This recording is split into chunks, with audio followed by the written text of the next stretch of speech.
Hi guys, this is advocate Ukhsar Ahmad and welcome to my channel learn law. Friends, मैं loan applications और उनके fraud से related बहुत सारी वीडियोस बना चुका हूं, लेकिन लेटेस्ट अभी एक और खबर हमारे पास आई जिसने फिर से चाइनीज लोन एप्लीकेशंस और वो कैसे लोगों के ऊपर अत्याचार करते हैं, उन्हें टॉर्चर करते हैं, ये खबर दोबारा से लाइमलाइट में आ गई। इसीलिए एक और वीडियो आप लोगों के लिए बनाना जरूरी हो गया ताकि वो व्यूवर जिन्हें अभी तक इन चाइनीज लोन एप्लीकेशंस के फ्रॉड का नहीं पता, जो इसमें फंस चुके हैं, उन्हें कैसे इन लोन एप्लीकेशंस के जाल से बाहर निकलना है, उनके बारे में आज मैं आपको बताने जा रहा हूं। फ्रेंड, ये चाइनीज लोन एप्लीकेशंस अपने नाम से ही जाहिर है कि इनका जो बेस है वो चाइना से ऑपरेट होती हैं। बहुत सारी ऐसे लोग जो चाइना बेस्ड हैं वहां से प्ले स्टोर पर अपनी लोन एप्लीकेशंस अपलोड करते हैं और इन लोन एप्लीकेशंस के माध्यम से वो लोगों को 2000, 5000, 10,000 रुपए तक का शॉर्ट टाइम का लोन देते हैं। इस लोन को लेने के लिए आपको सिर्फ एक आधार कार्ड या पैन कार्ड की जरूरत होती है, जिसकी फोटो खींचकर आप अपने मोबाइल पर अपलोड करते हैं और इंस्टेंटली 5 मिनट के अंदर आपके अकाउंट के अंदर 2, 4, 5,000 रुपए ट्रांसफर हो जाते हैं। बहुत सारे स्टूडेंट्स जो कॉलेजेस में पढ़ रहे हैं, पीजीज में रह रहे हैं, डेली वेजर्स, मजदूर, इस तरह के लोग जिन्हें 2000, 5000 रुपए की जरूरत पड़ती है,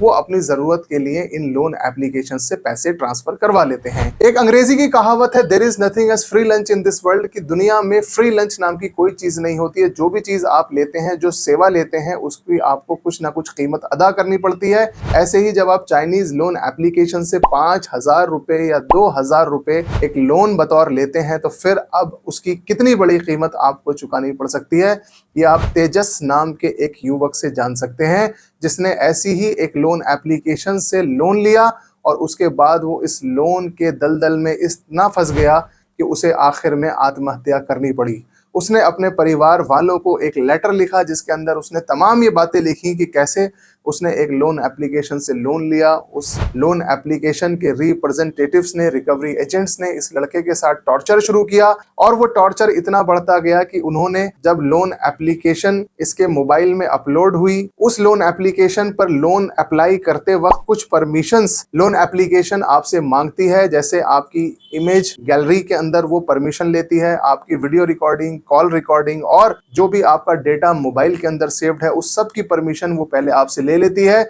और जब वो सारी परमिशंस आप लोन एप्लीकेशन को दे देते हैं, तो आपके मोबाइल के अंदर ये कंपनियां एक मालवेयर आपके मोबाइल में अपलोड कर देती हैं। एक छोटा सा सॉफ्टवेयर होता है जो बिना आपकी इजाजत के आपके मोबाइल के अंदर स्टोर हो जाता है और आपके मोबाइल के अंदर जो भी डाटा है, प्राइवेट, फैमिली पिक्स, जो भी कुछ है, वो सब उनके सिस्टम में जाकर स्टोर हो जाता है। अब ये लोन एप्लीकेशन कंपनीज आपसे 5,000 रुपए ही नहीं बल्कि हजारों रुपए आपसे ब्लैकमेलिंग के नाम पर लेती हैं। सबसे पहले आपसे वो 5,000 रुपए की डिमांड करेंगी। जब आप 5,000 रुपए दे देते हैं तो फिर आपके फोटोग्राफ्स को वो शेयर करने की धमकी देते हैं।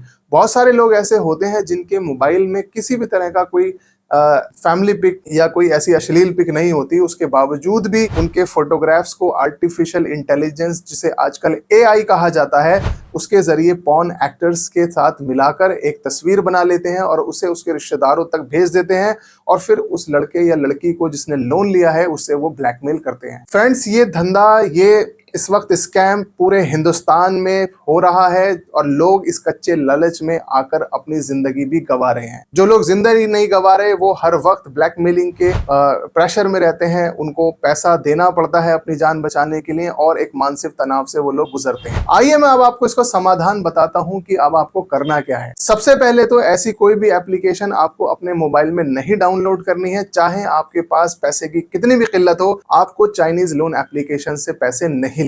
फ्रेंड, जो लोग चाइनीज लोन एप्लीकेशन से पैसे ले चुके हैं, उनके लिए अब मैं बताऊं कि आपको किसी भी पुलिस स्टेशन जाने की जरूरत नहीं है। आपको अपनी आइडेंटिटी कहीं भी कोर्ट में, पुलिस स्टेशन में जाके डिस्क्लोज करने की जरूरत नहीं है।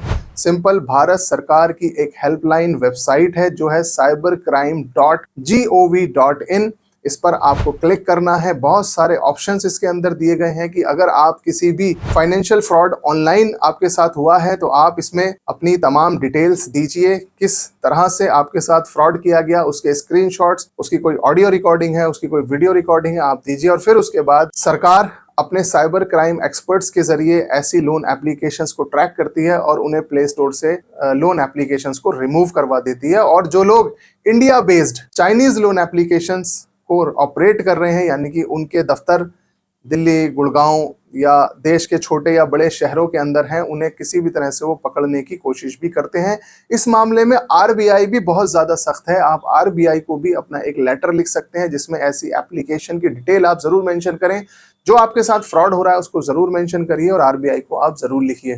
फ्रेंड्स, ये एक ऐसा तरीका है जिसे अपनाकर आप अपनी ज़िंदगी, अपनी इज्जत और अपने स्ट्रेस से बच सकते हैं। आई होप आपको ये कॉन्सेप्ट समझ में आया होगा। इसके बावजूद भी अगर आपके माइंड में कोई क्वेश्चन रहता है तो मुझे आप टाइमली मेरे इनबॉक्स में लिखिए, मैं उसका आपको जवाब देने की कोशिश करूंगा। लास्ट में मेरी आपसे रिक्वेस्ट है कि अगर आपको मेरी वीडियो अच्छी लगी हो तो प्लीज़ इसे लाइक, शेयर और सब्सक्राइब करें। Thank you.